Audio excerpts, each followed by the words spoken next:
Assalamualaikum warahmatullahi wabarakatuh. Nama saya Balkis binti Muhammad Badri, nombor matrik 054724. Saya akan teruskan perbincangan sahabat-sahabat saya mengenai tajuk Al-Muhasibiyah. Al-Muhasibi atau nama sebenar beliau Syekh Al-Imam Al-Alim Al-Zahid Al-Wara' Al-Harith bin Asad Al-Muhasibi radhiyallahu anhu merupakan seorang tokoh sufi yang banyak memberi penekanan dalam aspek akhlak dan kejiwaan insan. Beliau telah menghasilkan beberapa karya yang dibukukan, antaranya Adab An-Nufus, Ahkam At-Taubah dan banyak lagi. Al-Muhasibi juga memperkenalkan satu tarikat yang dinamakan Al-Muhasibiyah. Pengenalan Al-Muhasibiyah ni telah diterangkan serba sedikit oleh sahabat saya. Saya akan terangkan elemen-elemen tarikat Al-Muhasibi. Anasiru Tariku Al-Muhasibiyah. Yang pertama, Asyukru bini'mati al-hisi. Bersyukur dengan nikmat panca indera yang digunakan oleh Allah seperti lidah, penglihatan dan pendengaran. Yang kedua, Tahqiqu al-mahabbatu al-haqiqiyatu allati hiya mahabbatullah, iaitu untuk mencapai cinta sejati, iaitu cinta Allah Subhanahu Wa Taala, iaitu dalam dua keadaan, mahabbah hamba kepada Allah dan mahabbah Allah kepada hambanya. Yang ketiga, at-ta'kidu 'ala sabru marhalatu li tahqiqi ridallah. Menekankan sifat sabar sebagai satu tahap untuk mencapai redha Allah dengan menerima apa sahaja pemberian Allah tanpa mengeluh dan mempersoalkan. Yang terakhir, mumarizatu at-tawakkuli, mengamalkan tawakal kerana hamba yang mempunyai akidah yang kukuh akan membawa kepada penyerahan dan kebergantungan segala urusannya kepada Allah Subhanahu Wa Taala secara sempurna dan menyeluruh hingga mencapai rasa tenang dengan kuasa Allah Subhanahu Wa Taala. Ahamiyatu al-muhasibiyatu fi ilmi at-tariqah. Kepentingan al-muhasibiyah ni dalam ilmu tarikat. Yang pertama, al-khawfu wa raja', iaitu rasa takut dan berharap kerana tujuan seseorang hamba untuk sentiasa bertaubat dan tidak bergelumang dalam dosa. Yang kedua, yazkuru ar-rijalu bil maut. Mengingatkan hamba kepada kematian, di mana seseorang hamba mestilah sedar dan sentiasa bersedia dengan amalan-amalan soleh apabila mengingatkan kepada hari kematian. Ada pula hamba yang lalai dan sentiasa berangan-angan ni akan terjerumus untuk lupa tentang kematian dan tidak melakukan amal-amalan soleh sebagai persediaan untuk mati.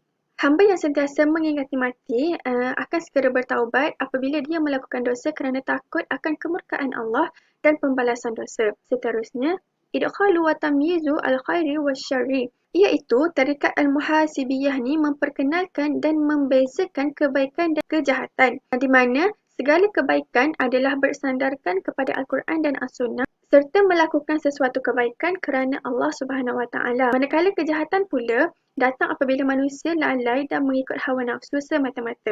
Seterusnya, al-muraqabah, iaitu suatu ilmu hati bagi mendekatkan diri kepada Allah dengan melazimi hati dan jiwa melalui ilmu-ilmu Allah agar hati seorang hamba sentiasa tunduk dan taat kepada Allah dalam apa jua keadaan.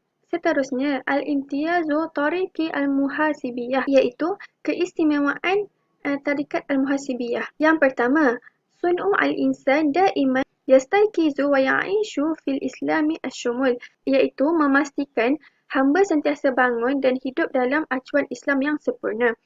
Yang kedua, sun'ul insani kamilan ila janibillahu li'an haula'i al-insani alladhina la ya'ishuna bitariqati al-islamiyyah kamilah yumkinuha tahkum wa idaratul alam. Melahirkan hamba yang kamil di sisi Allah kerana hanya hamba yang hidup dalam acuan Islam yang sempurna yang mampu mentadbir dan menguruskan alam ini. Yang ketiga, tatbiqu khasaisi al-ijabiyyati al-asasiyati fi mafhumi al-mujahadati an-nafsi wa huwa dhabtun nafsi min atba'us syahawat, iaitu menerapkan ciri-ciri asas yang positif berteraskan konsep mujahadah an-nafsi, iaitu mengawal diri daripada mengikut hawa nafsu.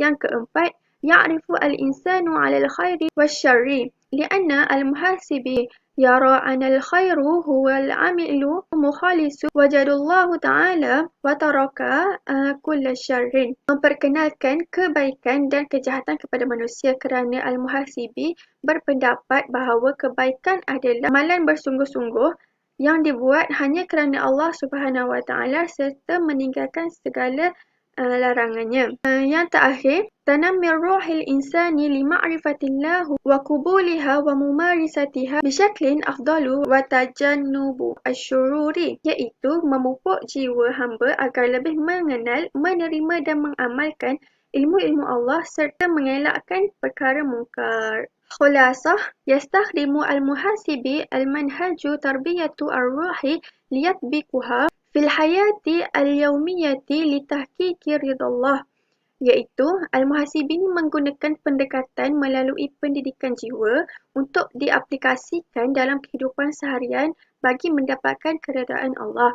Yang kedua, al-halul ladzi yastakhdimuhu al-muhasibi huwa tarbiyatu an-nafsi bitaqwa wa ta'atullahi li'anna al-atqiya'u faqat humu al-qadiruna ala muqawamati fadni asy-syaitan, iaitu langkah penyelesaian yang digunakan oleh al-muhasibi adalah melalui proses mentarbiah jiwa seseorang dengan ketakwaan dan ketaatan kepada Allah hanya kerana manusia yang bertakwa yang mampu melawan godaan syaitan. Wa akhiran yastakhdimu al-muhasibi ala qudrati al-aqli fi fahmi hukmu aw amarullah wa nawahillahu subhanahu wa ta'ala. Akhir sekali, al-muhasibi ni sangat menekankan fungsi kemampuan akal budi dalam memahami hikmah-hikmah suruhan dan larangan Allah. Maaf kalau ada kekurangan atau kesalahan daripada saya. Sekian, terima kasih.